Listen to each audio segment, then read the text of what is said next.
I did want to talk to you a bit about social media and platforms. You're on TikTok, you've got Twitter, Instagram, YouTube. How do you decide what to put where and at what time? I mean, it's like a lot to be doing as well as, writing songs and acting. Yeah, it's weird. I started so young. I started when I was like 12. That was when I made my first YouTube video.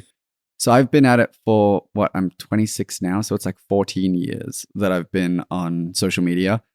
And so it's something you have to be careful of because again, there is that pressure to kind of like keep numbers up and keep things growing and like the likes and new followers or whatever. And so like TikTok, for example, became super addictive to me for a second because I had a couple of videos that went really super viral on there. And then I felt this pressure to kind of like, keep it up.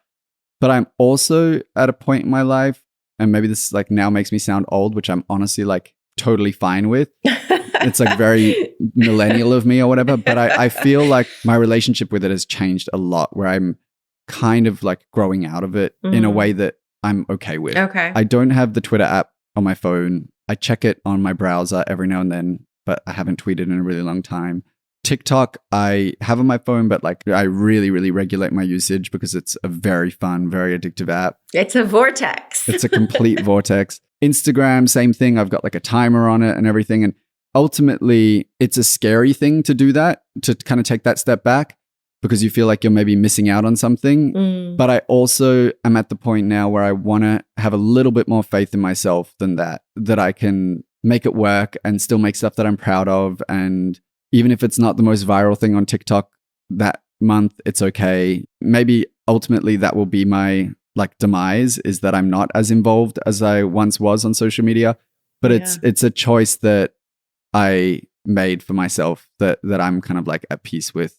Yeah. If you were rewinding to back when you were all about it, did you spend a lot of time interacting with your audience and kind of cultivating relationships, I suppose? Yeah. And I still love it. Like, it's still so fun. And I highly, highly, highly recommend it to any new artist. I think it's like probably the best thing you can ever do for yourself. I spent heaps of time online. I mean, I was homeschooled and gay. So I'm like, I'm not the coolest kid in the world. And my response to that was to spend all of my time online. And ultimately, that is like what changed my life. And so I'm not saying spend all of your time online, but yeah, lean into it, get on, do your thing, interact with people, and then get off as well so that you stay sane and that you have a meaningful life outside of the internet. But yeah, it's like the greatest tool in the world, especially for a young artist, I think.